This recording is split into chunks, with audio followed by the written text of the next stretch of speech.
Hello dear students, आज एक electrostatic and potential का एक नया लेक्चर जो हमने प्रीवियस लेक्चर में डिस्कस किए थे कि electrical potential due to dipole at the axis of the dipole and at the equatorial of the dipole, यानी कि electrical potential at the axis क्या मिल रहा था हमको Kp/r², जबकि उसके इक्वेटोरियल पे हमको पोटेंशियल क्या मिल रहा था, जीरो।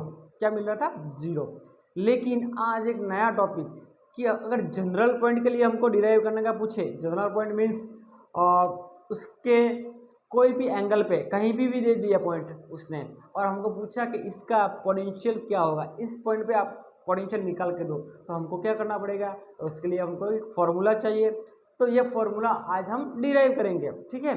तो electrical potential eight general point, कोई भी एंगल पे हमको दे तो हम वो इजीली निकाल सकें, एकदम इजीली निकाल सकें उस फॉर्मूला के थ्रू। तो आज देखेंगे for general point, for the general point. तो electrical potential due to general point, तो पहले तो क्या करते हैं, इलेक्ट्रिकल डायपोल लेते हैं। और एक्चुअली इलेक्ट्रिकल डायपोल होता क्या है, तो इलेक्ट्रिकल डायपोल होता है पॉजिटिव एंड नेगेटिव चार्ज का पेयर। होता क्या है dipole, positive and negative charge का पेयर, ओके। और डायपोल की लेंथ क्या होती है, तो डायपोल की लेंथ होती है 2a, डायपोल की लेंथ होती है 2a। चलो अब समझो हमने इस पॉइंट पे हमको पूछा कि find the electrical points at this point, find the electrical potential at this point. तो क्या करना पड़ेगा, इसके लिए हमको एक फॉर्मूला डिराइव करनी पड़ेगी। और ये फॉर्मूला के लिए पहले हम क्या करेंगे, तो बीच में से डायपोल के बीच में से एक डिस्टेंस लेंगे, ये वाला डिस्टेंस होगा हमारा r, क्या होगा r, ओके। और यहाँ से एक डिस्टेंस और ये वाला हमने कनेक्ट कर दिया। देखो यहाँ पे एक झंझट नहीं है, क्योंकि इलेक्ट्रिक फील्ड क्या थी, वेक्टर क्वांटिटी थी, इसके लिए हमको पर्टिकुलर डायरेक्शन ड्रॉ करनी पड़ती थी। लेकिन पोटेंशियल में ऐसा नहीं है, पोटेंशियल क्या है हमारा, तो पोटेंशियल है एक स्केलर क्वांटिटी, इसकी वजह से उसको डायरेक्शन नहीं दिखनी पड़ती। यानी कि इस पॉइंट पे हमको पोटेंशियल क्या मिलेगा, यानी कि V1 + V2, यानी कि इस चार्ज की वजह से कोई पोटेंशियल और इस चार्ज की वजह से कोई पोटेंशियल। और ये वाला डिस्टेंस हम लेते हैं r1 और ये वाला ले लेते हैं r2, ठीक है। ये वाला ले लेते हैं r1 और ये वाला r2। अब देखो r1 एंड r2 इक्वल नहीं है, r1 एंड r2 इक्वल नहीं है, तो उनको हमको इक्वल करना पड़ेगा। r1 एंड r2 इक्वल नहीं है, तो उसको क्या करना पड़ेगा, इक्वल। तो कैसे करेंगे, तो एक लाइन यहाँ से हमने ड्रॉ कर ली। अब देखो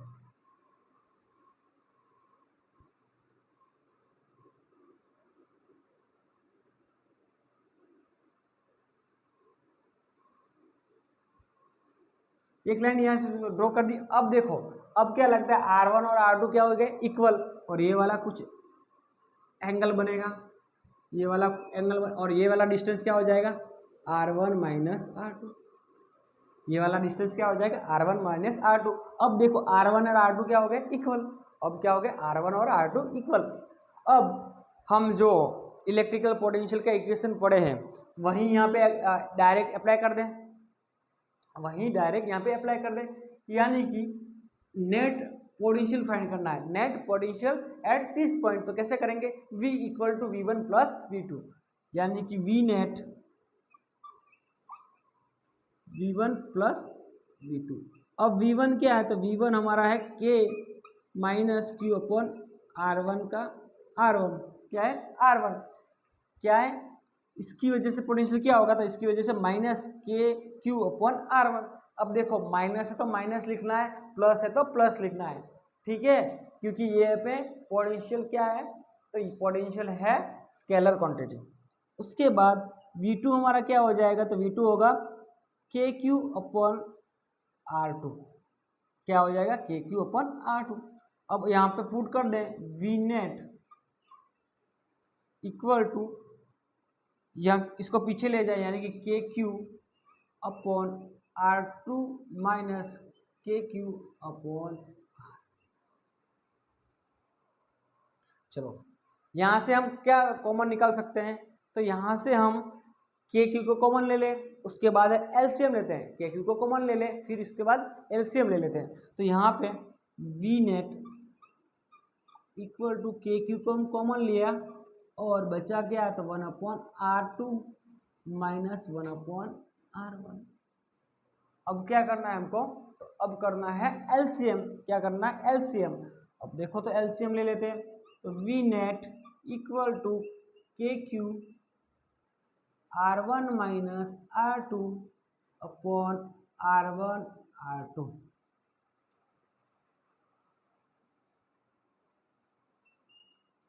अब देखो यहाँ पे हमको R1 और R2 की वैल्यू फाइंड करनी पड़ेगी, R1 और R2 की वैल्यू फाइंड करनी पड़ेगी।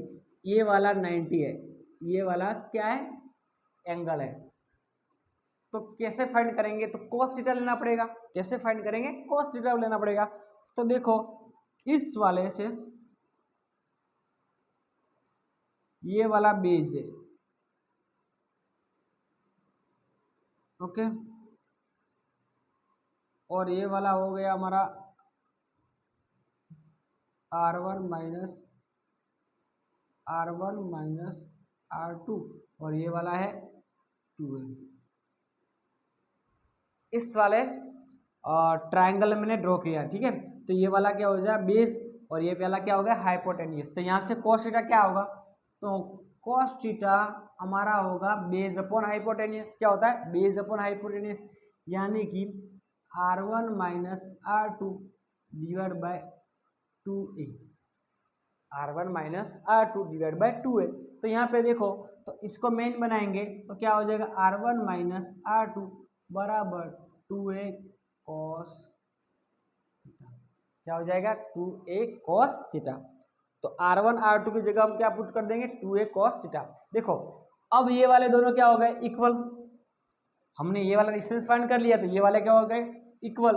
इसको भी हम लिख सकते हैं कि R1 equal to R2 equal to R। ठीक है, तो हम क्या पुट कर देंगे, R1 की जगह भी R पुट कर देंगे और R2 की जगह भी R पुट कर देंगे। तो क्या हो जाएगा, R का स्क्वायर। क्या हो जाएगा, R का स्क्वायर। चलो उठा के यहाँ पे पुट करते हैं, R1 माइनस R2 की वैल्यू पुट करते हैं, तो क्या मिलेगा, वी नेट। तो वी नेट इक्वल टू के क्यू 2a cos थीटा, और R1 एंड R2 की जगह क्या पुट करना है हमको, R, यानी कि R इंटू आर क्या हो जाएगा, R का स्क्वायर। क्या हो जाएगा, R का स्क्वायर। यहाँ पे देखो, तो यहाँ पे 2aq क्या है, ये वाला क्या है, 2aq डायपोल मोमेंट। क्या है, डायपोल मोमेंट, यानी कि ये वाला क्या है, डायपोल मोमेंट P। 2aq क्या है, डायपोल मोमेंट। तो इसकी जगह पे हम डायपोल मोमेंट पुट कर देते हैं, तो हमारा क्या मिलेगा, तो V net equal to K P cos theta upon R का,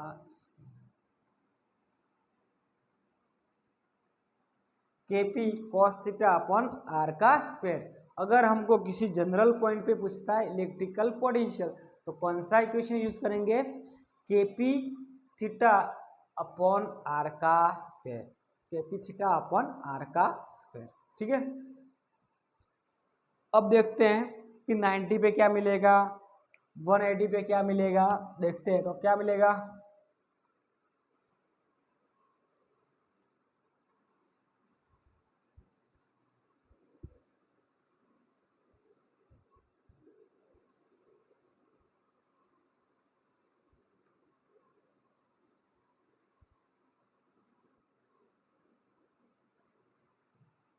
तो यहाँ पे हमारा इक्वेशन मिला कि V net equal to K P upon R square cos theta. अगर थीटा इक्वल टू जीरो है, अगर थीटा इक्वल टू जीरो यानी कि एक्सिस पे है, अगर theta equal to zero, theta equal to zero यानी कि एक्सिस पे है, तो हमारा वी नेट क्या हो जाएगा, तो आएगा के पी अपॉन आर का स्क्वायर। क्या आएगा, आर का स्क्वायर, ओके। दूसरा केस लेते हैं, केस 2 लेते हैं। क्या लेते हैं? केस 2। अगर थीटा इक्वल टू 90 है, क्या है? थीटा इक्वल टू 90 है, तो क्या हो जाएगा? ये एग्जैक्ट बाइसेक्टर पे आ जाएगा, यानी कि वी नेट हमारा क्या हो जाएगा? के पी आर स्क्वेयर कॉस 90 की वैल्यू क्या होती है भाई? 0। तो वी नेट क्या हो जाएगा? 0। यानी कि इसके इक्वेटोरियल पे हमको इलेक्ट्रिक पोटेंशियल क्या मिल रहा है? 0। अगर थीटा इक्वल टू हमको 180 देता है, 180, तो क्या मिलेगा? वी नेट, तो K P upon R square cos 180, cos 180 की वैल्यू क्या आती है? -1। तो वी नेट हमको क्या मिलेगा? माइनस के पी अपॉन, ठीक है, माइनस के पी अपॉन आर स्क्वेयर। इसी तरह से किसी भी जनरल पॉइंट पे अगर 30 दे रहा है तो cos 30 की वैल्यू पुट करो और वहाँ पे इलेक्ट्रिकल पोटेंशियल फाइंड करो। क्या करना है? अगर 30 दिया तो इलेक्ट्रिकल पोटेंशियल फाइंड करने का पूछे तो क्या करेंगे हम? तो यहाँ पे cos की वैल्यू, थीटा की वैल्यू 30 रखेंगे और उसके बाद उसकी वैल्यू फाइंड कर लेंगे। ठीक है, अब हमको नया टॉपिक चलते हैं, electrical potential due to system of charge. अगर काफ़ी ज़्यादा चार्जेस हैं और उसकी वजह से हमको इलेक्ट्रिकल फील्ड फाइंड करने का पूछे तो कैसे करेंगे?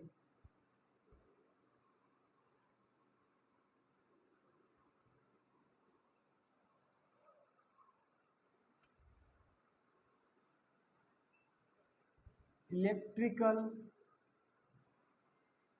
Potential due to system of charge. क्या है? Electrical potential due to system of charge पढ़ना है। Electrical potential due to system of charge, तो कैसे फाइंड करोगे भाई सिस्टम ऑफ चार्ज के लिए इलेक्ट्रिकल पोटेंशियल? तो अगर हमारे पास काफ़ी ज़्यादा चार्ज है, यहाँ पे एक पी पॉइंट ले लिया हमने, एज्यूम कर लिया, और यहाँ पे कोई Q1 है, यहाँ पे Q2 है, यहाँ पे Q3 है, यहाँ पे Q4 है, ऐसे ऐसे करके Qn तक। ठीक है, यहाँ पे हमने एक पॉइंट चार्ज लिया और ये वाले सारे सिस्टम ऑफ चार्ज की वजह से यहाँ पे हमको पोटेंशियल फाइंड करना है। सिस्टम ऑफ चार्ज की वजह से हमको यहाँ पे पोटेंशियल फाइंड करना है। तो क्या कर देंगे?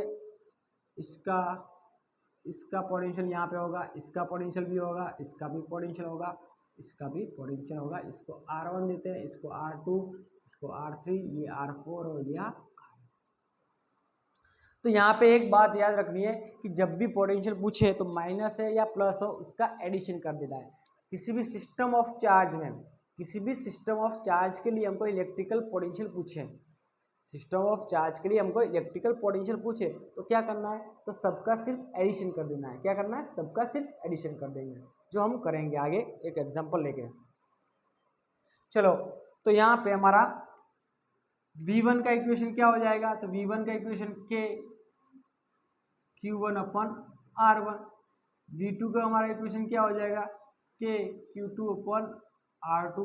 V3 का इक्वेशन क्या हो जाएगा? के Q3 अपन R3। V4 का इक्वेशन हमारा क्या हो जाएगा? के Q4 अपन R4। ऐसे करके हम Vn तक का फाइंड कर लेते हैं, के Qn अपन। तो क्या कर देना है? ये सबका पोटेंशियल यहाँ पे होगा, तो यहाँ पे हमको नेट पोटेंशियल फाइंड करना है। क्या करना है? Net potential. तो ये इन सारे का सारा जो भी पोटेंशियल है उसको क्या कर देंगे? जोड़ देंगे, यानी कि एडिशन कर देंगे, सिंपल एडिशन कर देंगे। यानी कि वी नेट फाइंड करना है, वी नेट फाइंड करना है हमको, तो क्या कर देंगे? V1 plus V2 plus V3 plus V4 plus Vn तक क्या कर देंगे? Vn क्या कर देंगे? Vn तक ऐसे ही एडिशन करते जाएंगे। तो पुट कर दो, तो V नेट इक्वल टू के Q1 R1 प्लस के Q2 R2 प्लस के Q3 R3 प्लस के Q4 R4 and so on.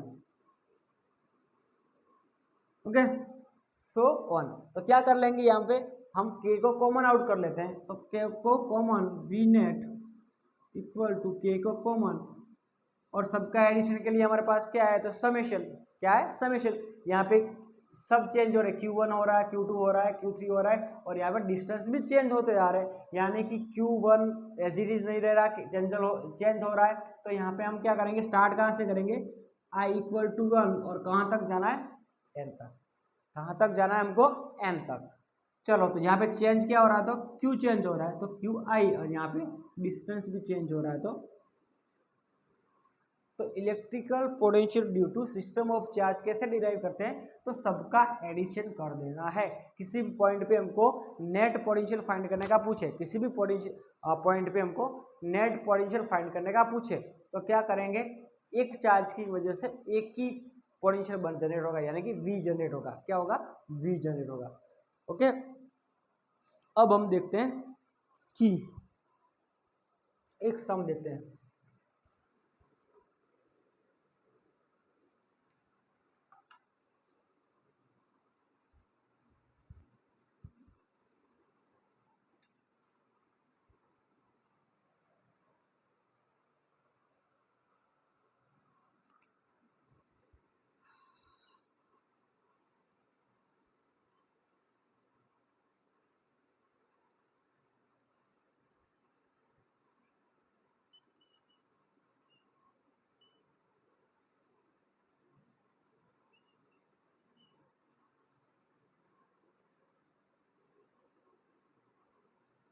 अगर हमको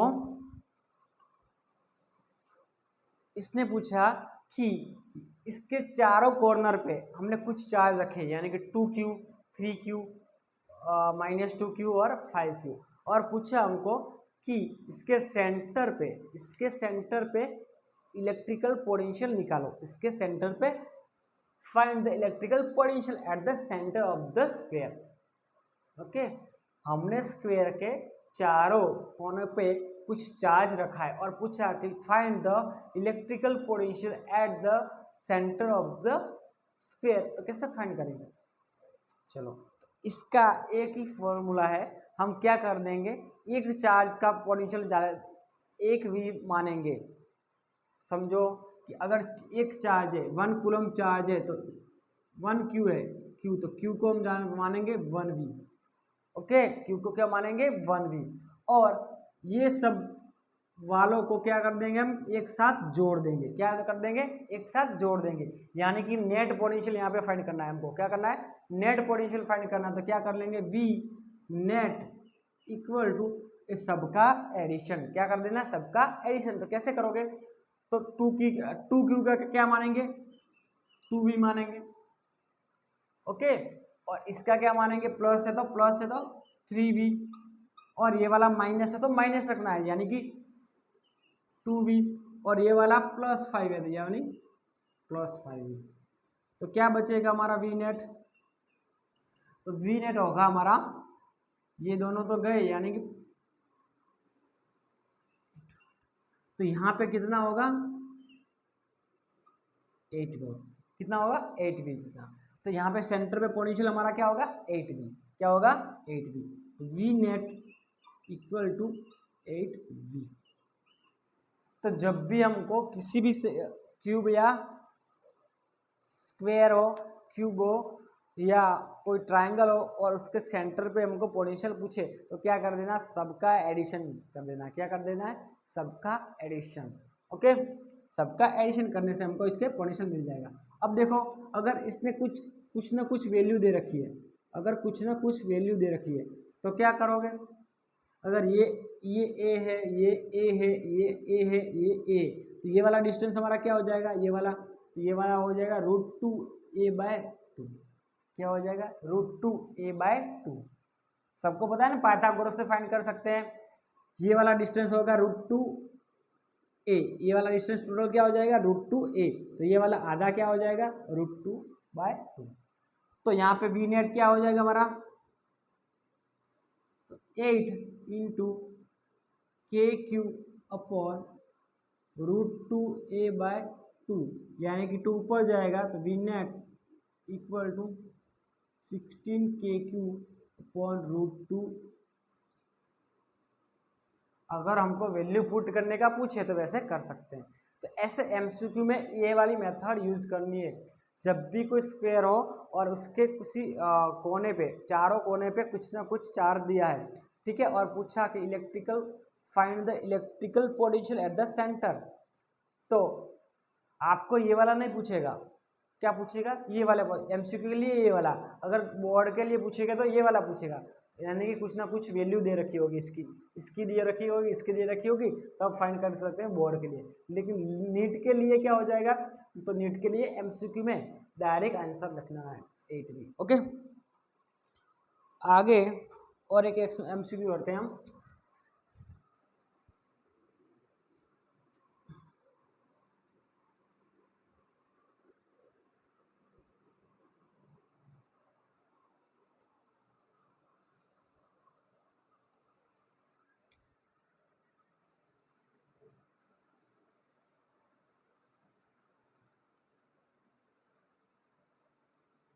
ये वाला चार्ज है, इसकी वैल्यू है 3 सेंटीमीटर। हमारे पास ये वाली एक बॉडी है, ये वाली एक बॉडी है, यानी कि स्पीयर है। क्या है? स्पीयर। और इसकी रेडियस है 3 सेंटीमीटर और इस पे चार्ज है 30 कूलम। कितना चार्ज है इस पे? 30 कूलम। और एक हमारी बॉडी है, ये वाली 5 सेंटीमीटर है और इस पे चार्ज है 50 कूलम।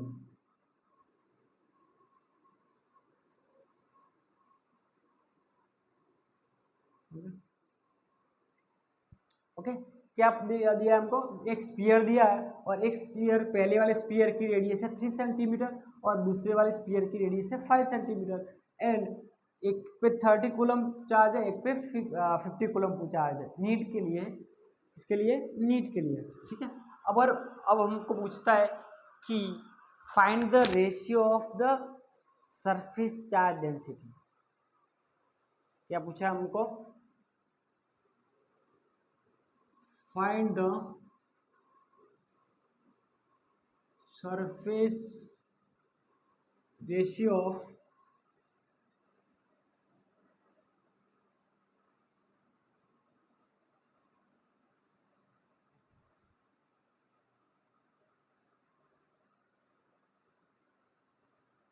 क्या पूछा हमको? कि find the surface charge density of the two sphere. इन्हीं दो स्पीयर का सरफेस चार्ज डेंसिटी का रेशियो फाइंड करना है। कैसे करोगे? बुक में ऐसा कुछ दिया नहीं। तो क्या करना है हमको? पहले रिलेशन फाइंड करना है। क्या फाइंड करना है? रिलेशन। तो अब देखो, हमको पता है वोल्ट इक्वल टू क्या होता है? के क्यू अपॉन, क्या होता है? के क्यू अपॉन आर। ये तो सबको पता है। चलो अब देखो कि what is the surface charge density. तो अगले चैप्टर में पढ़े थे कि surface charge density equal to sigma equal to Q upon A. Surface charge density क्या है? Sigma equal to Q by A. यही हमारा इक्वेशन था जो अगले चैप्टर में हम पढ़ चुके कि सरफेस चार्ज डेंसिटी क्या होगा। तो surface charge density Q by A. क्या होगा हमारा? Q by A. ये तो सबको पता है।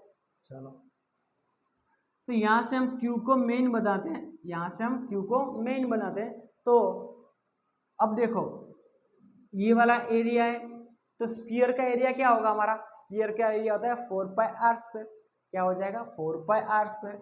यानी कि Q इक्वल टू सिग्मा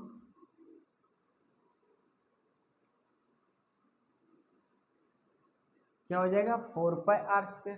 क्या हो जाएगा? 4πr²। तो यहाँ पे हम पुट कर देते हैं इसकी वैल्यू v की जगह पे। तो v इक्वल टू के sigma 4πr² upon r।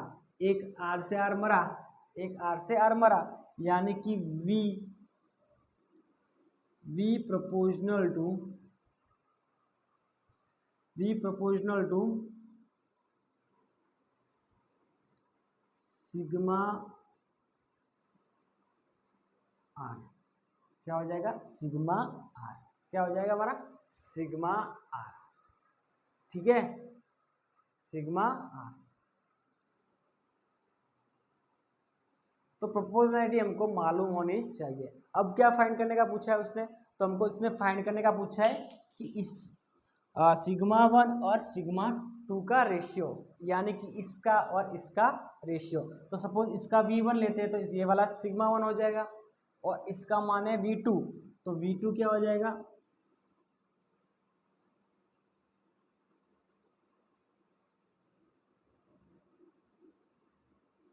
R2 हो जाएगा। चलो तो यहाँ से सिग्मा को मेन बनाया तो सिग्मा क्या हो जाएगा, तो sigma equal to proportional to क्या लिख सकते हैं, तो sigma proportional to V upon, ये वाले रिलेशन याद रखने हैं, sigma proportional to V upon R1। चलो पुट कर लो, तो सिग्मा 1 अपॉन सिग्मा 2 क्या होगा हमारा, सिग्मा 1 अपॉन सिग्मा 2 क्या होगा, इसको वोल्ट में लेते हैं, कूलम पे नहीं वोल्ट में ले लेते हैं, चलो वोल्ट में लेते हैं, सॉरी वोल्ट में 50 वोल्ट और इसका 30 वोल्ट है। चलो क्या होगा, तो V अपॉन R1 हो जाएगा, तो सिग्मा 1 इक्वल टू V कितना है V1 और 30 ले लेते हैं और इसका वैल्यू कितना है R1 तो 3 सेंटीमीटर, ओके। और V2 क्या है, तो V2 हमारा है 50 सेंटीमीटर और R2 क्या है 5 सेंटीमीटर। ये गया तो क्या बचा यहाँ पे 10 बचा, ये गया ये हो गया, यहाँ पे क्या बचा 10, यानी 10 डिवाइड बाय 10 क्या होगा 1, यानी कि sigma 1 by sigma 2 1/1, sigma upon sigma 1, ये वाली चार्ज इसकी चार्ज सरफेस चार्ज डेंसिटी और इसकी सरफेस चार्ज डेंसिटी का हमारे पास रेशियो क्या मिला, तो इसका क्या मिलेगा 1/1, क्या मिलेगा 1/1। तो जो भी स्टूडेंट नीट एस्पियर है उसको ये वाला रिलेशन कर लेना चाहिए, यानी कि V proportional to sigma and R1, V proportional to sigma R1 क्या होगा V proportional to sigma R1।